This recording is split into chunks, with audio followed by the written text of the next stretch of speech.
আসসালামু আলাইকুম। আজকে আমরা এই লেডির সেপ্টো রাইনোপ্লাস্টি অপারেশন করতে যাচ্ছি। সেপ্টো রাইনোপ্লাস্টি অপারেশন মানে হলো রাইনোপ্লাস্টিতে যখন আমরা সেপ্টামটা ইনভলভ করি, এই যে আমাদের নাকের দুইটা ফুটার মাঝখানে দেখবেন একটা নরম হাড় আছে, এটাকে আমরা সেপ্টাম বলছি, নেজাল সেপ্টাম। এই নেজাল সেপ্টামটা যখন বাঁকা থাকে তখন কিন্তু অনেক সময় নাকের উপর দিয়েও বাঁকা থাকে। তো এই বাঁকাটা আমরা সোজা করার জন্য নাকের যে টোটাল সার্জারিটা করি সেপ্টাম সহ, এটাকে আমরা সেপ্টো রাইনোপ্লাস্টি বলছি। তো আরও একজন পেশেন্টের আজকে আমরা সেপ্টো রাইনোপ্লাস্টি করব। তো ওনার যে সমস্যাটা দেখতে পাচ্ছেন যে উপর দিয়ে বাঁকা দেখা যাচ্ছে এবং ভিতরেও কিন্তু সেপ্টামটা বাঁকা আছে।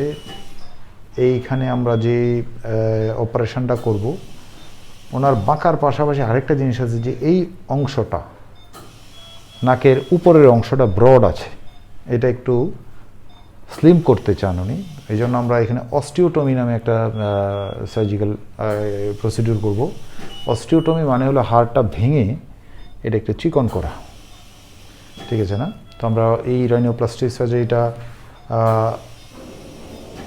জেনারেল অ্যানেস্থেশিয়াতে করছি। আপনারা জানেন যে আমাদের অধিকাংশ রাইনোপ্লাস্টি সার্জারি, অর্থাৎ মোর দেন 95% সার্জারি আমরা লোকাল অ্যানেস্থেশিয়া দিয়ে করি।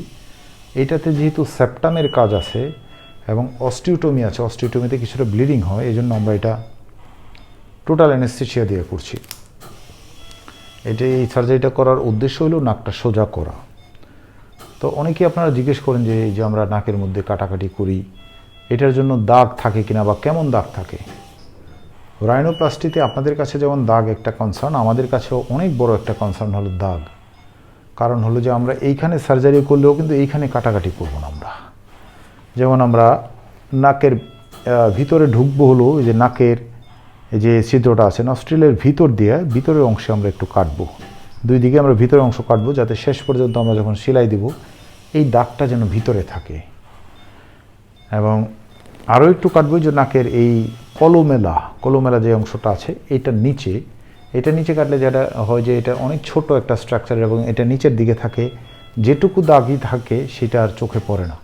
আরও একটা কাজের সময় আমাদের এই দাগের প্রশ্নটা আসে যখন আমাদের নাকের দুই দিকে, নাকের যে দুই দিকের পার্টটা, এটা যদি অনেক প্রশস্ত থাকে তখন আমরা কেটে এটা চাপাই, সেই ক্ষেত্রে আমরা উপর দিয়ে সেলাই দিতে হয়। সেটাতেও যে দাগটা থাকে, দাগ সবসময় ভাঁজের মধ্যে পড়লে দাগ অনেক ছোট হবে, অনেক ফাইন একটা দাগ হবে। তো সেই ক্ষেত্রে যে দাগটা হয় এটা অলমোস্ট বোঝা যায় না। যখন কেউ আপনার সামনে দাঁড়িয়ে কথা বলবে তখন এই দাগটা চোখে পড়বে না। দাগটা এখানকার এই যে এলার বেস রিডাকশন যে সার্জারিটা করা হয়, এটার যে দাগটা থাকে সেটা এতটা ফাইন হয়, কেউ গিয়ে যদি খুব কাছে গিয়ে যদি খোঁজার চেষ্টা করে যে দাগ আছে কিনা, সে হয়তো কিন্তু কিছুটা বুঝবে, কিন্তু সরাসরি কথা বললে কেউ কখনোই বুঝবে না। ম্যাক্সিমাম মোর দেন 95% কেসে দাগ যে থাকে সেটা বোঝা যায় না। তো এই লেডির আজকে সেই এলার বেস রিডাকশন নেই, শুধু আমরা অস্টিওটমি করব এবং সেপ্টো রাইনোপ্লাস্টি করব।